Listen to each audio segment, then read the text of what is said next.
Now this is something that really annoys me. On every top side hustle video, they have YouTube as one of them, and they say it's a great side hustle that you can start with little or no money.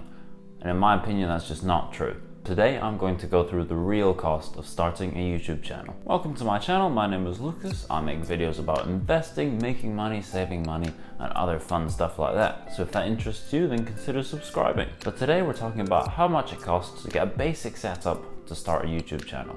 So I'll not waste your time, we'll get straight into it. You quite often hear that you can start a YouTube channel with just your phone. And although that's technically not incorrect, who's going to watch a shaky video of you speaking that's unedited with terrible audio? I know I wouldn't want to, and I'm pretty sure you wouldn't want to either. So we're just going to cover the basic things that you need to take it from being a terrible video to average. And that's what I like to think my videos are. Not terrible, not great, but we're getting there. Now, you can start quite cheap, but it all depends on the equipment that you already have. But it's kind of backwards, because in order for it to actually be a cheap side hustle, you will have had to have bought some very expensive things previously. We're going to go through a couple of these things now. As we mentioned earlier, a lot of people say that you can just start a YouTube channel from your phone.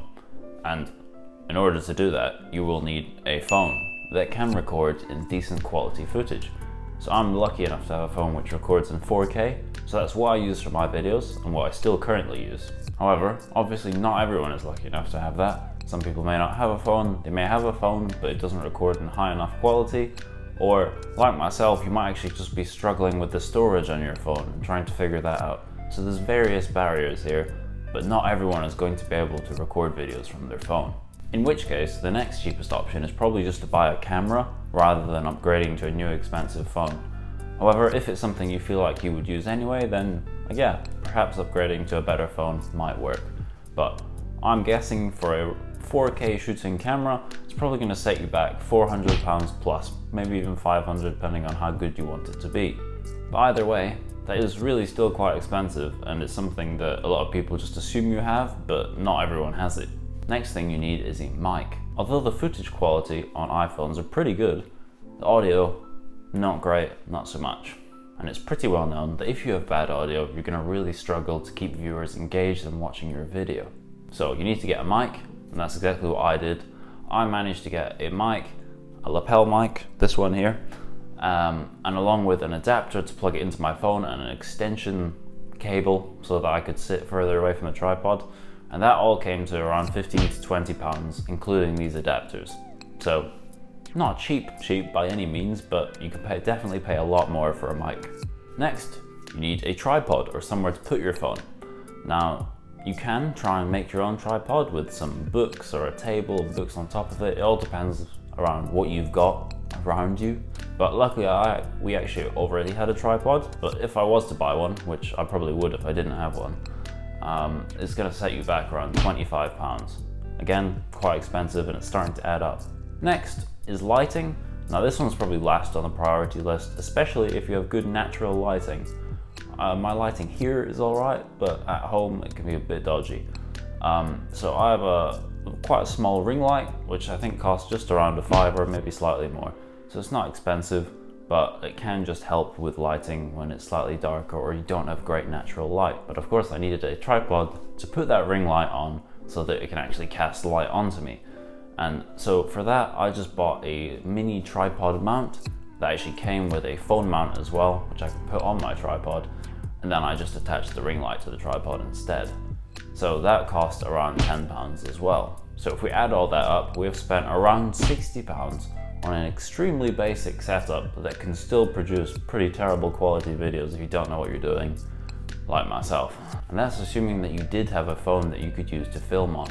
And we haven't even got to the most expensive part yet. How do you edit your videos? So I was initially trying to do my editing on an older laptop that I had, but it just didn't seem to be able to handle the 4K footage I was using. So in order for me to keep editing videos, I had to really buy a laptop that I could edit on. And that set me back around £1,000. So although I will use it for other things, it was primarily bought for editing videos, as I wouldn't have got something so expensive if I wasn't going to be editing on it.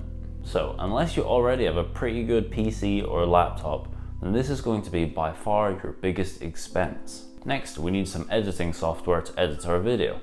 So I tried a couple of free ones. I tried DaVinci Resolve and a couple of other free ones, but they all seemed to be slightly laggy or wasn't very easy to use. So I ended up getting a free trial of Premiere Pro. I found that a lot easier to use, so I got a couple of free trials, just milking it with different email addresses. But eventually I decided I should probably just pay for it. So I was able to get a student discount, but that still means that it's £16 a month. So if we add that all up, I've invested over £1,100 into this YouTube channel, and I currently have just under 500 subscribers and have not made any money from it at all. And for that money, I don't even have that great a YouTube setup.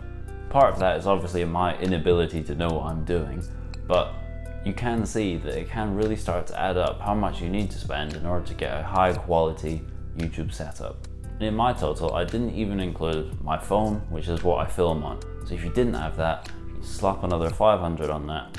So that could take you up to around £1,600 you might have to invest to start a decent small YouTube channel. So it doesn't seem quite as cheap and as affordable now, does it?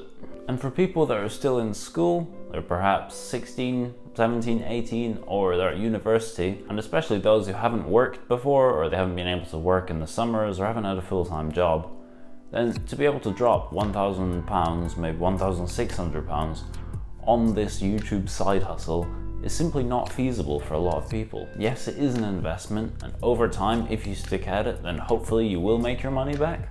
We'll see, I'll document my progress.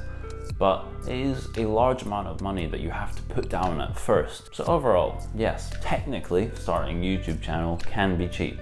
But if you want to create a YouTube channel that people might actually watch, and you can create decent quality videos, then it is going to set you back quite a bit of money. And I do not think that it qualifies to be on cheap side hustles you can start with no money. However, that being said, I don't think it's a bad idea. I just see it as a form of investment. So just like you invest money into the stock market, I've invested money into this side hustle as I plan to keep at it and be consistent and eventually perhaps gain some money from it in the future. However, this isn't a side hustle I would recommend for someone who doesn't have a lot of this equipment already or doesn't have that kind of money lying around, which is probably most people. If there are any other expenses that I might have missed out in this video, then please do let me know. These were just all the ones that I could think of at the time of recording this. I'm also very interested to know if any of you watching this have your own YouTube channel, or how much money you've invested into it.